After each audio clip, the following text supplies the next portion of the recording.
इस एपिसोड में आपने देखा होगा कि यहाँ पे आकांक्षा और अंश के बीच में झगड़ा होता हुए दिखाई देता है और यहाँ पर सभी बहुत परेशान रहती है क्योंकि यहाँ पे रजत उसे छोड़ के चला जाता है जन्माष्टमी के यहाँ से। तो यहाँ पे सभी को आकांक्षा दिखाई देती है और तो वो उसे गुस्से में देखती है क्योंकि उसे पता रहता है इसे नहीं कुछ किया होगा। तो आकांक्षा उसे बोलती है, उसके मन की बात निकालने के लिए उसे बोलती है हमारे साथ चलो, अभी के टाइम में आपको गाड़ी कुछ नहीं मिलेगा तो मेरे साथ चलो सभी। तो सभी बोलती हैं कि मैं नहीं आ सकती, मैं चली जाऊंगी। तो बोलती है अर्श इसे बताओ कि हमारे साथ चले, हम वहीं से ही जाने वाले हैं। और बोलती है कि आपने ऐसे गलत आदमी से शादी कर ली है कि उसे कोई परवाह नहीं है, उसे भड़काने का प्रयास भी करती है।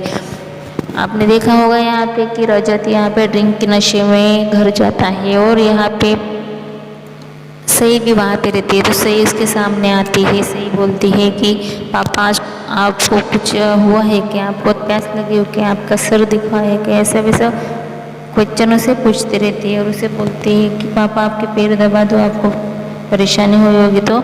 लेकिन उसके दिमाग में रजत के वो अंश ने जो भी बोला वही चलता हुआ होता है क्योंकि उसे लगता है कि उसकी बेटी नहीं है, उन दोनों की प्यार की निशानी है क्योंकि उसी ने ही उसे भड़काया होता है, इसकी वजह से उसने ड्रिंक की होती है।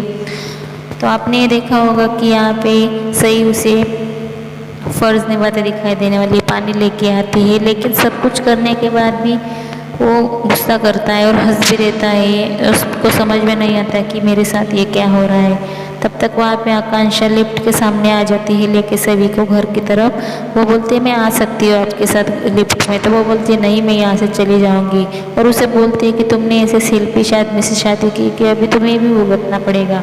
तो सभी समझ जाती है कि ये मुझे क्या करने का प्रयास करती है। तो सभी भी उसे मुँह तोड़ जवाब देती है। सभी बोलती है मुझे एक बताओ, अगर वो ऐसा आदमी है तो तुमने छोड़ा क्यों, और तुमने छोड़ भी दिया तो वो तो तुम्हें लगता है वो मुझसे ही प्यार करता है। आकांक्षा बोलती है तो आकांक्षा को बोलती है कि तुम्हें लग रहा है ना कि वो अभी भी तुमसे ही प्यार करता है, तो तुमने उसे छोड़ा क्यों, और तुमने शादी भी अंश से क्यों नहीं किया, अभी तक क्यों नहीं किया।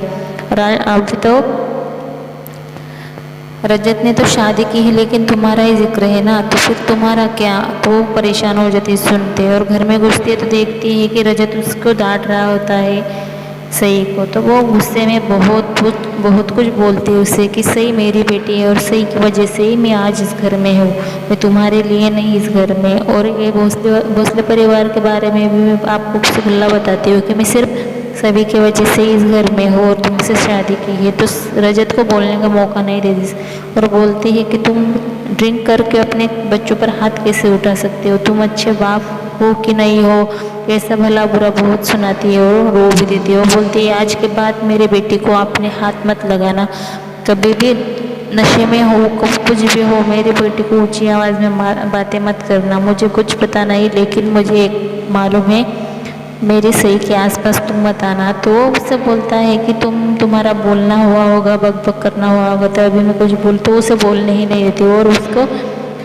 शीशे के पास लेके जाती है और उसे बोलती है आपका मुंह देखो कितना भद्दा लग रहा है, कितना गुस्से वाला लग रहा है, जैसे तुम ड्रिंक के पहले रहते हो उससे ज़्यादा तो तुम्हारा ऐसा मुँह रहता है, तो तुम्हें बच्चों के साथ कैसे पेश आना है वो पता नहीं। तो प्लीज़ तुम मेरे सही के आसपास मत आया करो, मैं बर्दाश्त नहीं कर सकती, मैं तुम्हें ये अभी बता नहीं रही, मैं अभी ये लास्ट वार्निंग दे रही है। ऐसे सही उसे बोल के वार्निंग भी दे देती है। तो वो पनिशमेंट समझ के थोड़ा नर्वस होकर मुंह नीचे कर लेता है क्योंकि उसे पता होता है कि उसने गलती की, उसने अपनी बेटी को धक्का दिया और वो गलती से लग भी गया और गिर गई थी। तो वो गिरते ही सही ने उसे पकड़ लिया था, आइन टाइम में आके वो उसे पकड़ लेती है। और रात को सोने टाइम वो उसे पूछती है सही को कि परी मम्मा पापा ने मुझे डांटा कि ऐसा वैसा, पापा ने दही हंडी में लेके मुझे माखन क्यों लेके नहीं आई, ऐसा वैसा, वो गुस्सा है क्या। तो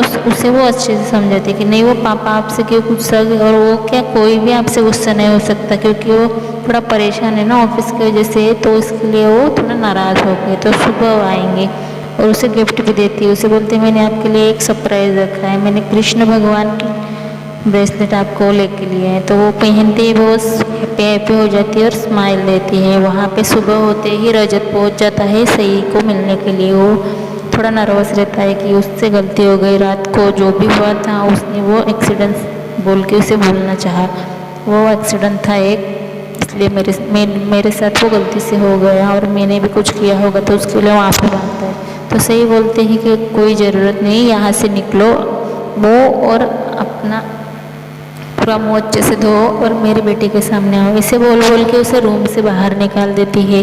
वो बोलते हैं मेरी बेटी का घर ही है और मेरी बेटी का रूम है, मैं किसी की पनिशमेंट नहीं ले सकता, मैं डायरेक्टली आ जा सकता, ये मेरी बेटी है।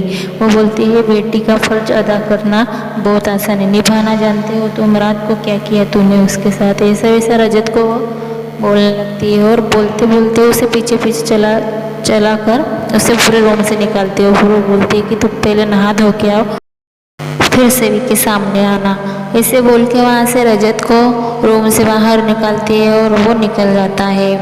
ऐसे ही हमारे चैनल में बने रहिए और हमारे चैनल से बातें जानते रहिए और हमारे चैनल को लाइक कमेंट सब्सक्राइब करना मत भूलिए। Thank you.